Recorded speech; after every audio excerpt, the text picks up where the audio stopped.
Assalamualaikum warahmatullahi wabarakatuh. Perkenalkan, nama saya Ria Oktarina, NIM 14 2021 016. Di sini saya akan menjelaskan materi AIK tentang dasar-dasar akidah. Menurut bahasa, akidah berasal dari kata akadah yang berarti buhul atau mahkota. Dan secara istilah, akidah ialah sejumlah kebenaran yang dapat diterima secara umum oleh manusia berdasarkan fitrah, akal, dan wahyu yang dapat dipatrikan di dalam hati. Diyakini kesahihannya dan ditolak kebenaran selainnya. Akidah secara syarok terbagi menjadi dua. Satu, itikadiyah. Itikadiyah adalah hal-hal yang tidak berhubungan dengan tata cara amal seperti itikad terhadap rububiyah Allah dan kewajiban beribadah kepadanya, juga beritikad terhadap rukun iman. Dua, amaliyah. Amaliyah adalah segala apa yang berhubungan dengan tata cara amal seperti salat, zakat, puasa, haji, dan segala hukum yang amaliyah. Sumber akidah Islam adalah Al-Quran dan As-Sunnah. Artinya, apa saja yang disampaikan oleh Allah di dalam Al-Quran dan oleh Rasul di dalam As-Sunnah itu wajib diimani dan diamalkan. Sedangkan akal hanya berfungsi untuk memahami kedua sumber tersebut atau hanya membuktikan kebenarannya. Ruang lingkup pembahasan akidah meliputi 1. Ilahiyah, yaitu pembahasan tentang segala sesuatu yang berhubungan dengan Tuhan, seperti wujud Allah, mukjizat, dan sebagainya. 2. Nubuwah, yaitu pembahasan tentang segala sesuatu yang berhubungan dengan Nabi, Rasul, kitab Allah, mukjizat, dan sebagainya. 3. Ruhaniyah, yaitu pembahasan tentang segala sesuatu yang berhubungan dengan alam metafisik, seperti malaikat, jin, iblis, dan sebagainya. 4. Samiyah, yaitu pembahasan tentang segala sesuatu yang dapat diketahui dari dalil nakli berupa Al-Quran dan As-Sunnah, seperti alam barzah, akhirat, azab kubur, dan sebagainya. Selanjutnya, tauhid sebagai landasan akidah, iman, dan Islam. Tauhid ialah meyakini keesaan Allah dalam rububiyah, ikhlas beribadah kepadanya, serta menetapkan nama-nama dan sifatnya. 1. Tauhid rububiyah, mengesahkan Allah SWT dalam segala perbuatannya dengan meyakini bahwa Dia sendiri yang menciptakan segenap makhluk. 2. Tauhid uluhiyah, yaitu tauhid ibadah. Karena ilah maknanya adalah ma'bud atau yang disembah, maka tidak ada yang disebut dalam doa kecuali Allah. Tidak ada yang dimintai pertolongan kecuali Dia, tidak boleh menyembelih kurban atau nazar kecuali untuknya, dan tidak boleh mengarahkan seluruh ibadah kecuali untuknya dan semata karenanya. Allah memerintahkan umat manusia bertauhid uluhiyah, yaitu menyembah dan beribadah kepadanya.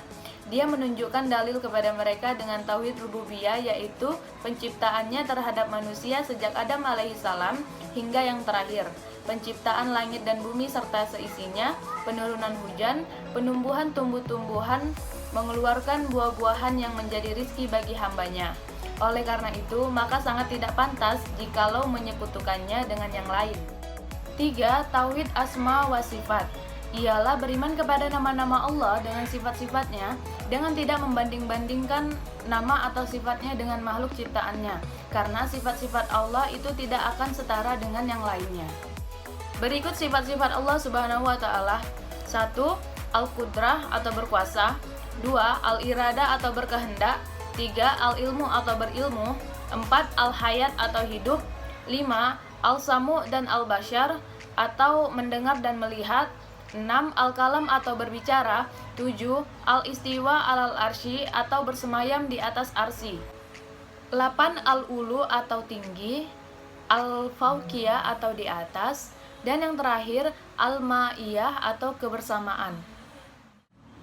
Arkanul iman disebut juga sendi-sendi akidah Islam.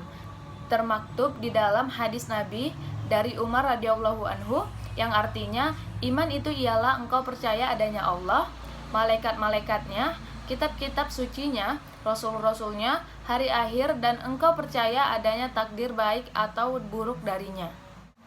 Sebagai langkah awal realisasi kalimat syahadat yang merupakan inti dari keimanan dalam Islam adalah apa yang disebutkan dengan rukun iman. Adapun rukun iman, 1. Iman kepada Allah. Mengimani Allah itu dapat ditempuh melalui dua cara, yaitu membaca ayat-ayat kauliyah dan membaca ayat-ayat kauniyah. Iman kepada Allah tidak cukup hanya di lisan, melainkan harus bersikap tauhid. Antara lain, 1. Tauhid zat, tauhid sifat, tauhid wujud, tauhid af'al, tauhid ibadah, tauhid kasdi, dan tauhid tasyri. 2. Iman kepada malaikat. Malaikat adalah termasuk makhluk gaib, halus dan tidak dapat dicapai oleh panca indera. Mereka hidup dalam satu alam yang berbeda dengan kehidupan yang dapat kita saksikan saat ini. Malaikat tidak mempunyai hawa nafsu sehingga ia terhindar dari perbuatan salah dan dosa. 3. Iman kepada kitab Allah. Kitab suci Al-Quran memberikan keterangan yang lengkap mengenai pokok-pokok ajaran agama, menjadi penjelas tentang masalah yang kabur, bahkan Al-Quran dapat menampung perkembangan pikiran manusia sampai batas kemampuannya. 4. Iman kepada Rasul.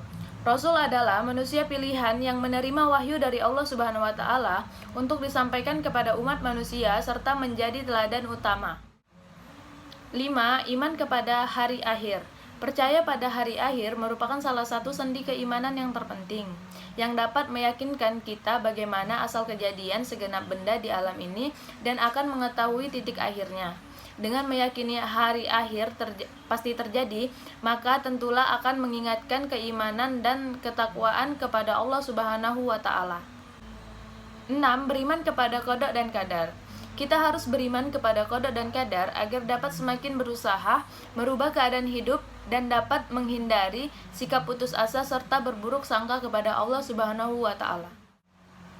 Seseorang kepada Allah itu tidak cukup hanya dalam hati dan lisan saja, tetapi mesti dilihat pada aplikasi kehidupannya, antara lain 1. Mencintai Allah melebihi dari segalanya. 2. Jika nama Allah disebut hatinya bergetar. 3. Rela dengan hukum Allah dan Rasulnya. 4. Melaksanakan ajaran secara totalitas. 5. Istiqomah dengan keislaman sampai akhir hayat. 6. Menghindari perbuatan yang menjurus ke syirik. 2 kalimat syahadat berpengaruh kepada 3 unsur, yaitu 1. Terhadap hati. Hati yang diberikan identitas syahadat akan melahirkan keyakinan yang benar dan akan melahirkan motivasi yang ikhlas. 2. Terhadap akal. Akal yang diberi identitas syahadat akan melahirkan pikiran yang islami. 3. Terhadap jasad. Jasad yang diberikan identitas syahadat akan melahirkan amal saleh sebagai ketetapan hati dan rancangan akal pemikiran. Dengan kata lain, buah dari iman itu akan memberikan beberapa hikmah di dalam kehidupan. Antara lain, 1. Melenyapkan kepercayaan-kepercayaan terhadap selain Allah. 2. Menanamkan semangat berani menghadapi maut. 3. Memberikan ketenangan jiwa. 4. Membuat kehidupan merasa lebih baik. 5. Melahirkan sikap ikhlas dan beramal. 6. Memberikan keberuntungan lahir dan batin. Ada beberapa sifat dan sikap yang dapat membatalkan 2 kalimat syahadat seorang muslim. Di antaranya adalah 1. Bertawakal bukan kepada Allah. 2. Syirik dalam beribadah kepada Allah. 3. Tidak mengakui bahwa semua nikmat adalah karunia Allah. 4. Beramal dengan tujuan bukan karena Allah. 5. Menetapkan hukum tidak berdasarkan hukum Allah. 6. Memperolok-olok Al-Quran dan As-Sunnah. 7. Mengharamkan yang halal dan menghalalkan yang haram. 8. Tidak mengimani Al-Quran secara utuh. 9. Mengangkat orang kafir menjadi pemimpin. 10. Suka menyekutukan Allah. 11. Mengingkari asma-asma Allah. Dan 12. Beribadah bukan karena Allah. Mungkin hanya itu yang bisa saya sampaikan. Sekian video dari saya. Wassalamualaikum warahmatullahi wabarakatuh.